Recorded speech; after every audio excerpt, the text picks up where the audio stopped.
اللہ اللہ اللہ اللہ فصل ای ھذا فصل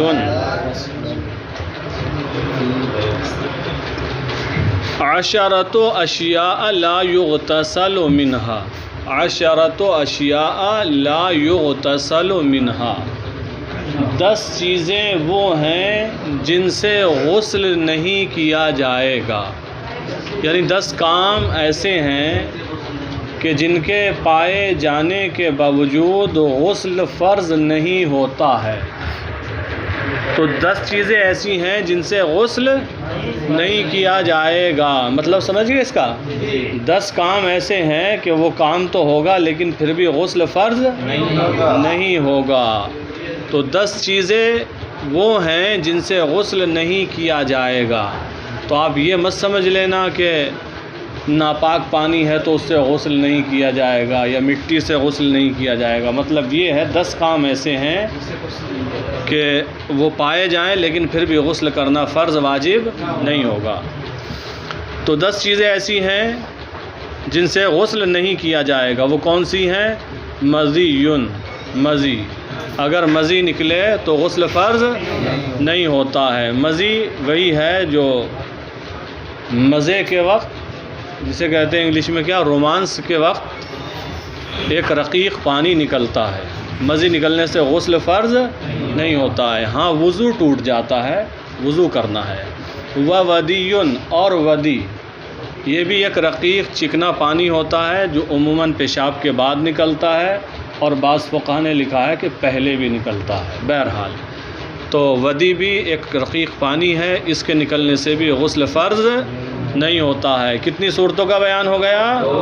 2۔ وَاحْتِلَامٌ بِلَا بَلَلٍ، اور خواب کا ہونا بغیر تری کے، مطلب یہ ہے احتلام کا معنی ہوتا ہے خواب میں احتلام ہوتے ہوئے دیکھے۔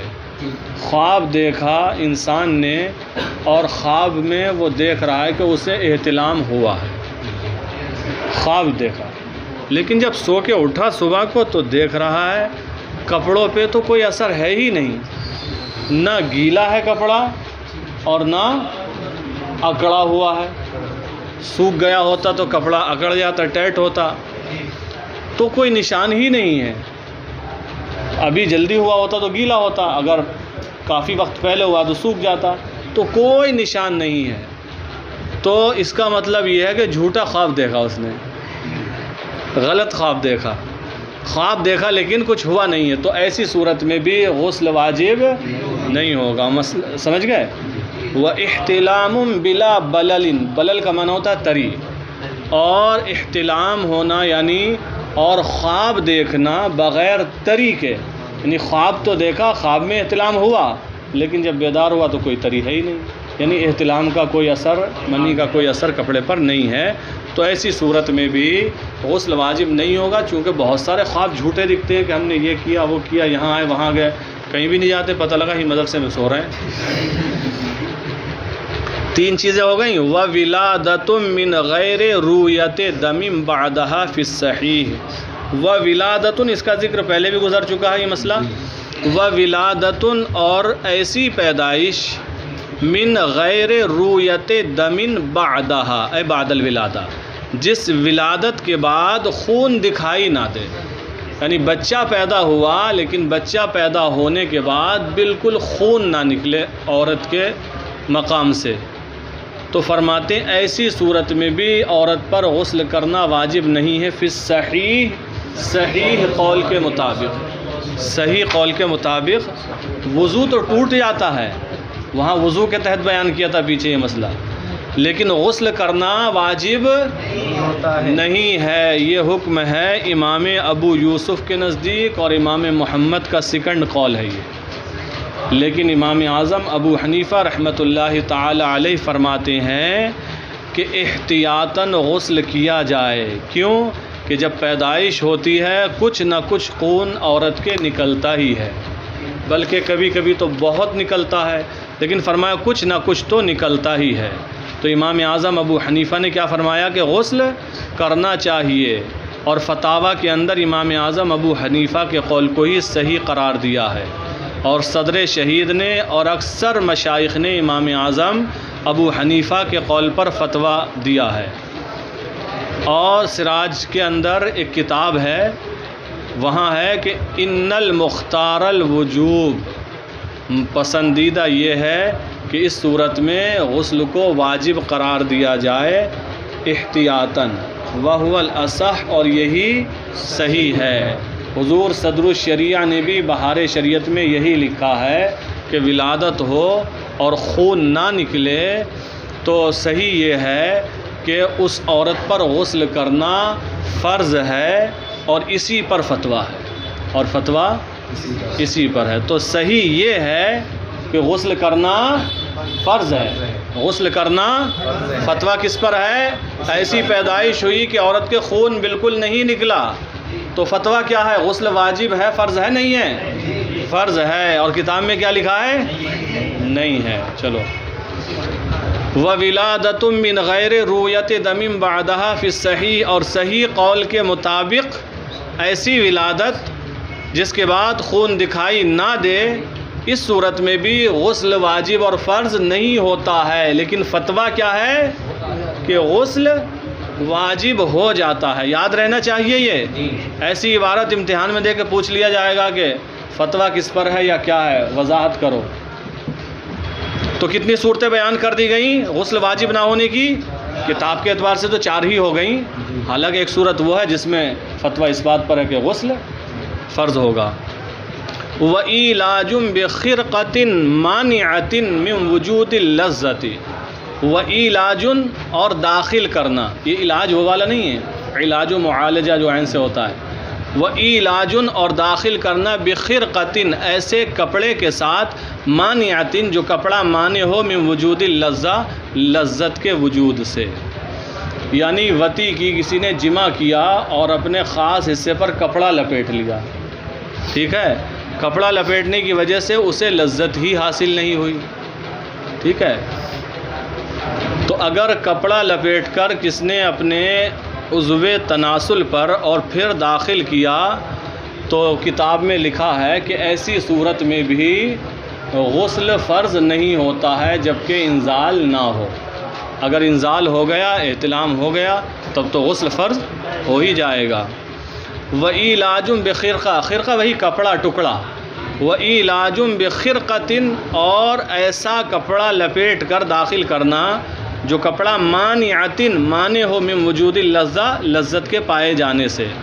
اور بعض لوگوں نے لکھا ہے کہ حرارت کے پہنچنے سے، چونکہ یہ حرارت لذت ایک ہی معنی میں ہے تقریباً۔ تو اگر انزال نہ ہو تو ایسی صورت میں بھی غسل واجب نہیں ہوگا، لیکن اس صورت میں بھی بہتر یہی ہے کہ غسل کو واجب قرار دیا جائے، غسل کو واجب قرار دیا جائے۔ دیکھیے یہاں پر لکھا ہے فی الدر المختار، علاج کے بعد دیکھیں حاشیہ نمبر 5، ان الاحوط وجوب الغسل، زیادہ محتاط یہ ہے کہ غسل کو واجب قرار دیا جائے، غسل واجب ہے۔ وقال العلامۃ الشامی، اور علامہ شامی نے کہا، وبہ قالت الائمۃ الثلاثہ، ائمہ ثلاثہ نے، امام شافعی، امام مالک، امام احمد بن حنبل نے یہی قول کیا ہے کہ غسل واجب ہے۔ وہو ظاہر حدیث، اور یہی ظاہر ہے اس حدیث کا۔ کون سی حدیث؟ اذا التقى الختانان وغابت الحشفۃ وجب الغسل، جب 2 ختنے مل جائیں اور حشفہ غائب ہو جائے تو غسل واجب ہو جاتا ہے۔ تو حشفہ تو غائب ہو ہی گیا، تو احتیاط یہاں بھی اس بات میں ہے کہ غسل کو واجب قرار دیا جائے، جبکہ بہار شریعت میں یہ مسئلہ اس بیان میں کہیں نظر نہیں آیا۔ چلے دیکھیں، وحقنۃ، اور حقنہ لگوانے سے بھی غسل واجب نہیں ہوتا ہے۔ اب یہ حقنہ کیا ہوتا ہے؟ آج کل تو شاید یہ نہیں چلتا ہوگا اور اس کی دوسری صورتیں وجود میں آ چکی ہوں گی۔ یہ پیچھے کے مقام میں ایک پچکاری ٹائپ ہوتی تھی، لگا کر دوا چڑھاتے تھے۔ علاج کے طرح طرح کے طریقے ہوتے تھے اور بہت ساری بیماریاں ہوتی تھیں۔ آج بھی کچھ بیماریاں ہوتی ہیں، اللہ تعالیٰ محفوظ فرمائے، جیسے بواسیر، اور اس میں بھی کئی کوالٹی، کئی قسمیں ہوتی ہیں۔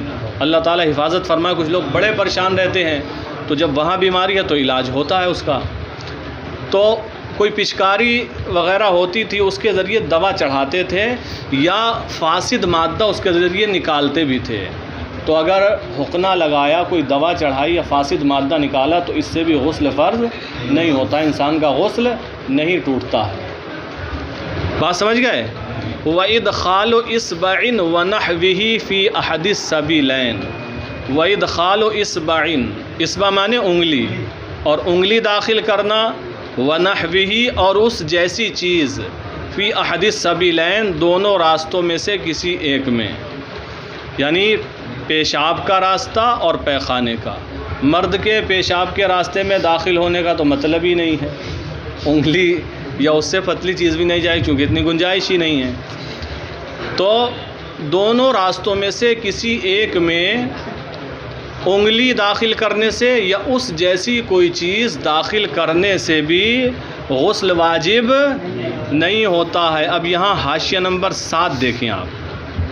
وَنَحْوِهِ انگلی جیسی چیز کوئی داخل کریں تو دیکھیں لکھا ہے کا ذکر غیر آدمیین، جیسے آدمی کے علاوہ کا ذکر، جیسے جانور کا ذکر اگر داخل کرے کوئی عورت، جبکہ سب چیزیں غیر فطری ہیں اور سب گناہ کے کام ہیں، حرام ہیں. جیسے کہ آج کل کا زمانہ ہے، لوگ سمجھ رہے ہیں ترقی یافتہ ہو گئے ہیں، جیسے کہ مشرق کا کلچر ہے، یورپ کا ماحول ہے، عورتیں کتے پال رہی ہیں، یہ سب چیز آپ جانتے ہی ہوں گے. بدکاریاں بھی ان کے ساتھ کراتی ہیں. تو دیکھو لکھا حاشیے کے اندر، فقہاء کرام کو دیکھو نظر کتنی گہری تھی. لکھا کا ذکر غیر آدمیین، جیسے آدمی کے علاوہ کا ذکر، مان لیجئے کتا ہے جیسے، ٹھیک ہے، تو اس سے بھی صرف داخل کرنے کی وجہ سے غسل فرض نہیں ہوگا. ہاں مرد کا ہوتا اگر ذکر تو جیسے ہی حشفہ غائب ہوتا غسل واجب ہو جاتا. وذکر خنثی مشکل، اس کو جانے دیں. ومیت اور کسی مردہ انسان کے ذکر کو داخل، چونکہ اگر زندہ ہوتا تب حشفہ داخل ہوتے ہی غسل فرض ہوتا، لیکن وہ مردہ ہے تو صرف داخل کرنے سے غسل فرض نہیں ہوتا. وصبی لا یشتہی اور ایسا بچہ جو شہوت والا نہ ہوا، چھوٹا بچہ ہے، اس کے ذکر کو عورت داخل کرے تو صرف داخل کرنے سے غسل فرض نہیں ہوتا ہے. وما یصنع علی صورت ذکر اور جو صورت ذکر پر بنا لیا جائے، من نحو خشب، لکڑی کا بنایا جائے یا ربڑ کا بنایا جائے یا کسی اور چیز کا. دیکھیں یہ ایسا نہیں کہ میں بتا رہا ہوں، کتاب کے اندر فقہاء کرام کی نظر دیکھیں کون سے زمانے میں انہوں نے لکھا ہوگا. تو بہرحال دونوں راستوں میں سے کسی بھی ایک راستے میں انگلی داخل کرے، یا جانور کا ذکر ہو یا مردے کا ذکر ہو یا نابالغ چھوٹے بچے کا ذکر ہو یا کسی جانور کا ہو یا آرٹیفیشل بنائی ہوئی چیزیں ہوں، تو ان سب صورتوں میں غسل فرض نہیں ہوتا ہے. ہاں اگر انزال ہو جائے عورت کو تو پھر اس صورت میں غسل فرض ہوگا.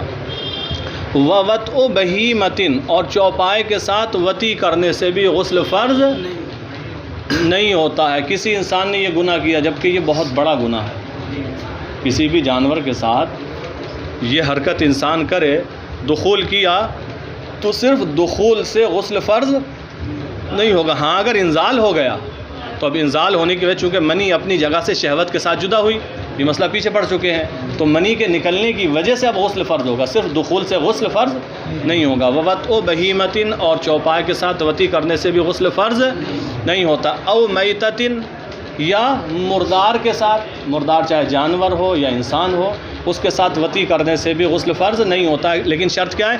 من غیر انزال، انزال کے بغیر، جبکہ انزال نہ ہوا ہو. اگر انزال ہو گیا تو پھر غسل فرض ہو جائے گا. وَإِصَابَةُ بِكْرٍ لَمْ تَزَلْ بُكَارَتُهَا مِنْ غَيْرِ انزال.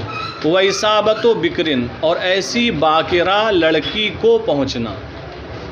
باکرہ لڑکی، کون باکرہ؟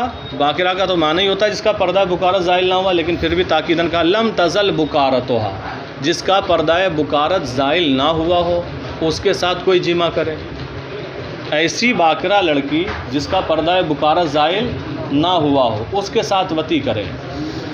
اس کے بارے میں علماء کرام نے، فقہاء کرام نے لکھا، عورت کی جو شرمگاہ ہوتی ہے اس میں تھوڑا سا اندر جا کر ایک پردہ ہوتا ہے، اس میں تھوڑی جگہ تو کھلی ہوتی ہے پیشاب وغیرہ آنے کے لیے، باقی وہ پردہ ہوتا ہے. اگر وہ پردہ موجود ہے جب تک، تب تک دخول ہو ہی نہیں سکتا.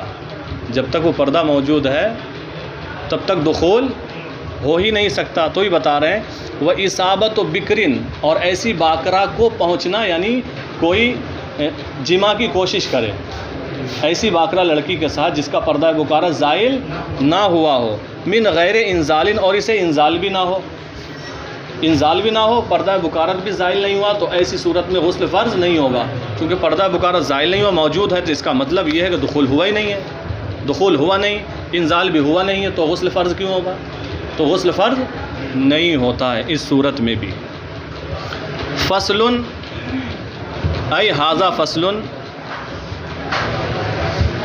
اور ایک فصل دیکھ لیں. اصل میں ھذا فصل فی فرائض الغسل، یہ فصل ہے غسل کے فرائض کے بیان میں. مختصر سا ہے یہ بھی بیان. یفترض فی الاغتسال 11 شیئا، یفترض فی الاغتسال، غسل میں فرض ہیں 11 شیئا، 11 چیزیں. فرائض غسل کتنے ہیں؟ 11. فرائض غسل کتنے ہیں؟ اب تک کتنے پڑھے تھے؟ 3 پڑھے تھے. تو پہلا ہے، اور دوسرا بھی دوسرا ہے، اور جو تیسرا ہے اس میں 8 اور شامل ہیں. تیسرے میں کتنے اور شامل ہیں؟ تو تیسرے والے میں باقی سب ہیں، انہوں نے نکالے، اب ڈرا دیا نہیں. فرائض غسل کتنے ہیں؟ 11 ہیں. یفترض فی الاغتسال 11 شیئا، غسل میں 11 چیزیں فرض ہیں. غسل الفم والانف والبدن مرتن، ایک مرتبہ منہ اور ناک اور پورے بدن کو دھونا. منہ دھونے سے مراد ہے بھائی کلی کرنا اچھی طرح، ناک دھونے سے مراد ہے ناک میں پانی چڑھانا، اور پورے بدن کو دھونے سے بھائی پورے بدن کو دھونا مراد ہے. تو دیکھیں غسل الفم والانف والبدن مرتن، ایک مرتبہ پورے منہ کو اور ناک کو اور پورے بدن کو دھونا، یہ کیا ہے؟ فرض ہے. 3 فرائض ہو گئے. اب جو پورے بدن کو دھونا فرض ہے اسی میں باقی چیزیں آ رہی ہیں. 3 ہو گئے، لیکن یہ 11 شمار کرائیں گے. وَدَاخِلِ قُلْفَةٍ لَا عُسْرَ فِي فَسْخِهَا، چوتھا فرض کیا ہے صاحب نور الایضاح کے اعتبار سے؟ وَدَاخِلِ قُلْفَةٍ، اور قلفے کے داخلی حصے کو دھونا، اور قلفے کے کلفی کے داخلی حصے کو دھونا. لا عسر فی فسخها، جس کو کھولنے میں دشواری نہ ہو. قلفہ کہتے ہیں جب ختنہ ہوتی ہے نا، تو انسان کے عضو خاص کا جو سامنے کا حصہ ہے کچھ چمڑا چھڑانے کے بعد، الگ کرنے کے بعد، چونکہ چپکا ہوا ہوتا ہے چمڑا پہلے، پھر اس کو کھولتے ہیں، تو وہ جو چمڑا کاٹ کر پھینکا جاتا ہے نا مسلمانیوں میں ختنہ میں، تو اگر ختنہ نہیں ہوئی ہے وہ جو چمڑا ہوتا ہے اسی کو قلفہ کہتے ہیں. اس کو کیا کہتے ہیں؟ قلفہ. قلفی مت کہنا، قلفہ کہتے ہیں. تو مسئلہ سمجھ لیں پہلے. تو اگر اس کو کھولنے میں دقت اور دشواری نہیں ہے تو فرض ہے کہ اس کو کھولے اور وہاں بھی پانی بہائے. اور اگر چپکا ہوا ہے، نہیں کھلتا ہے، سب طریقے کے لوگ ہوتے ہیں، بدن کے اعضاء اپنے اپنے حساب کے ہوتے ہیں. کسی کا کھلتا ہی نہیں، صرف اتنی ہی جگہ ہے جس میں سے پیشاب آ سکتا ہے، باقی سب چپکا ہوا ہے، جوائنٹ ہے، تو نہیں کھل سکتا، تو پھر اس پر قلفے کے اندر پانی پہنچانا واجب نہیں ہوگا. لیکن جو کھول سکتا ہے، جس کا کھلتا ہے، تو وہ کھولے اور اندر تک دھلنا ضروری ہے. ہاں، مسلمانی کے بعد تو سارا معاملہ صاف ہی ہے، اوپن ہے. وَدَاخِلِ قُلْفَةٍ، اور قلفے کے داخلی حصے کو دھونا، لا عسر فی فسخها، جس کو کھولنے میں دشواری نہ ہو، جس کو کھولنے میں دشواری نہ ہو تب دھونا فرض ہے اس کا، اور اگر دشواری ہے تو پھر ضروری نہیں ہوگا. وَسُرَّةٍ، اور ناف کو دھونا، ٹنڈی کو دھونا، کہیں ٹنڈی کہتے ہیں، کہیں ٹوڑی کہتے ہیں، کہیں کچھ اور کہتے ہیں، توندی، چلو جو بھی کہتے ہیں جس علاقے میں. ناف کو دھونا، جو حصہ ہوتا ہے الگ الگ انداز کی ہوتی ہے ناف بھی، کسی کا ایسا ہوتا ہے اندر ہوتی ہے اور اوپر سے کھال آ کے ڈھک لیتی ہے، بند ہو جاتی ہے اوپر سے. تو بہرحال اس حصے کو بھی کھول کر اور انگلی اگر ہو سکے تو ڈال کر دھونا چاہیے، بلکہ نیچے ایسے ہاتھ لگا لے، پانی یہاں رکا رہے. ٹھیک ہے، یہ ضروری، اگر دھیان نہیں دیں گے آپ تو غسل ہی نہیں ہوگا. فقہاء کرام نے فرمایا ایک بال کے برابر بھی جگہ اگر سوکھی رہ گئی تو غسل نہیں ہوگا. تو دیکھیں وسرتن اور ناف کو یعنی ناف کے اندر کے حصے کو دھونا بھی فرض ہے. وثقبن غیر منضمن، وثقبن اور اس سوراخ کو دھونا غیر منضمن جو بند نہ ہوا، وہ سوراخ جو بند نہ ہوا ہو. عورتیں زیورات پہنتی ہیں، کانوں میں پہنتی ہیں بالیاں، ٹاپس وغیرہ، تو سوراخ اگر کھلے ہیں تو ان میں بھی پانی گزر جانا چاہیے. ناک میں پہنتی ہیں نا عورتیں، اگر سوراخ کھلا ہوا ہے بند نہیں ہوا ہے تو اس میں سے بھی ہو کر پانی گزرے. وثقبن غیر منضمن اور اس سوراخ کے داخلی حصے کو دھونا جو بند نہ ہو. وداخل المظفور من شعر الرجل مطلقا للمظفور من شعر المرأة ان سر الماء في اصوله. وداخل المظفور اور چوٹی کے داخلی حصے کو، چوٹی کے اندر کے حصے کو، کس کی چوٹی؟ من شعر الرجل مرد کے بالوں کی چوٹی کے داخلی حصے کو دھونا مطلقاً، مرد کے بالوں کی چوٹی کے داخلی حصے کو دھونا مطلقاً. مسئلہ سمجھ لو پہلے پھر آسان ترجمہ ہو جائے گا.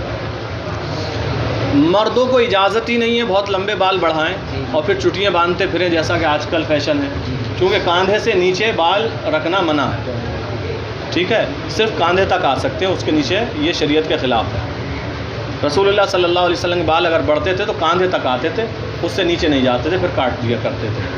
اب کسی کے اتنے لمبے بال ہیں، چوٹی باندھے ہے، فیشن چل رہا آج کل، لوگ باندھتے بھی ہیں. تو مرد کے بارے میں حکم یہ ہے کہ اگر چوٹی باندھے ہوئے بھی ہے، غسل اس پر فرض ہے، تو بالوں کو کھولے، بالوں کو بھی دھلے اور بالوں کی جڑوں کو بھی دھلے، پورے سر کو دھلنا اس پر واجب ہے.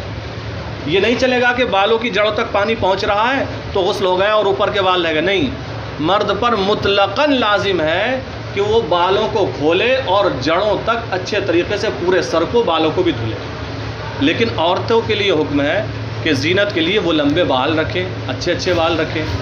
ٹھیک ہے، تو عورتوں کے لیے اجازت ہے کہ اگر چوٹی باندھے ہوئے ہے اور غسل کرتے ہوئے پانی ڈال رہی ہے تو پانی بالوں کی جڑوں تک، سر تک اگر پہنچ جا رہا ہے تو اس کے لیے چوٹی کھولنا ضروری نہیں ہے. عورت کے لیے چوٹی کھولنا، جبکہ بالوں کی جڑوں تک پانی، مرد کے تو بالوں کی جڑوں تک کیا سر کے اندر تک پہنچ جائے تب بھی چوٹی کھولنا ضروری ہے. چوٹی کھولنا یہی مسئلہ ہے. ٹھیک ہے، عورت بال کٹوا سکتی، منع ہے عورتوں کے لیے بال کٹوانا. اگر کوئی ضرورت ایسی آ جائے تب کٹا سکتی ہے، تب بھی بال رکھیں، اچھی بات ہے.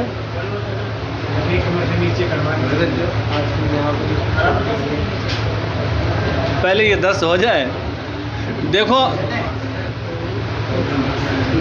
بال عورتوں کے حسن میں اضافہ کرنے والی چیز ہے. چوٹی لمبی ہو، بال لمبے ہو، یہ بھی حسن میں اضافہ کرتی ہے. جن کے بال کم ہوتے ہیں ان کو یہ سمجھا جا رہا ہے اس کے بال ہی نہیں ہیں. یہ عورتوں کے اندر ایک عیب ہوتا ہے، وہ خود جن کے بال نہیں ہوتے لمبے وہ خود پریشان رہتی ہیں، وہ بھی سمجھتی ہیں یہ ایک عیب ہے. تو عورتوں کے لیے بال کٹانے، یہ جو فیشن طرح طرح کے چل رہے ہیں بال دکھانے کی، اس سب کی اجازت نہیں ہے. ہاں اگر کوئی ضرورت ہے، کوئی چوٹ لگ گئی اس کے لیے کٹانا پڑ رہے ہیں یا چھلانا پڑ رہے ہیں، یا عمرے کے لیے گئے، حج کے لیے گئے تو وہاں کاٹے جاتے ہیں، تو ان صورتوں میں تو اس کو اجازت ہے. باقی بے وجہ کٹانے کی اجازت نہیں ہے. باقی انہوں نے یہ سوال کیا کہ یہ جو عورتیں بناتی ہیں، جی لٹ، چلے اس کو پڑھ لیں پہلے. دیکھیں، وداخل المظفور من شعر الرجل مطلقاً، اور مرد کے بالوں کی چوٹی کے داخلی حصے کو دھونا مطلقاً، جڑوں تک پانی پہنچتا ہو تب بھی، نہ پہنچتا ہو تب بھی. للمظفور من شعر المرأة، نہ کہ عورت کے بالوں کی چوٹی کو، نہ کہ عورت کے بالوں کی چوٹی کے داخلی حصے کو دھونا ضروری نہیں ہے، یعنی کھول کر. ان سر الماء فی اصولہ، ان سر الماء اگر پانی سرایت کر جائے، فی اصولہ اس کی جڑوں میں، عورت کی چوٹی کے جڑوں میں، بالوں کی جڑوں میں اگر پانی پہنچ جاتا ہے تو عورت کے لیے چوٹی کو کھولنا ضروری نہیں ہے. وبشرۃ اللحیہ، اور داڑھی کے چمڑے کو، داڑھی کی کھال کو دھلنا بھی فرض ہے. داڑھی ہے، اب اس کے اندر چمڑا ہے نا، یہاں تک بھی غسل میں پانی بہانا فرض ہے. وبشرۃ اللحیہ، اور داڑھی کے چمڑے کو دھلنا فرض ہے. وبشرۃ الشارب، اور مونچھوں کے چمڑے کو دھلنا بھی، اندر کھال تک پانی پہنچانا بہانا فرض ہے. والحاجب، اور بھووں، ابرو کے اندر تک پانی بہانا دھونا فرض ہے، والفرج الخارج، اور فرج خارج کو بھی دھونا پانی بہانا فرض ہے۔ فرج کا ایک داخلی حصہ ہوتا ہے، ایک خارجی، جو اوپر کا خارجی حصہ ہے اس کو بھی دھونا فرض ہے۔ تو یہ 11 فرائض ہوئے صاحب نور الایضاح کے مطابق، ورنہ حقیقتاً فرائض وضو، فرائض غسل 3 ہی ہیں۔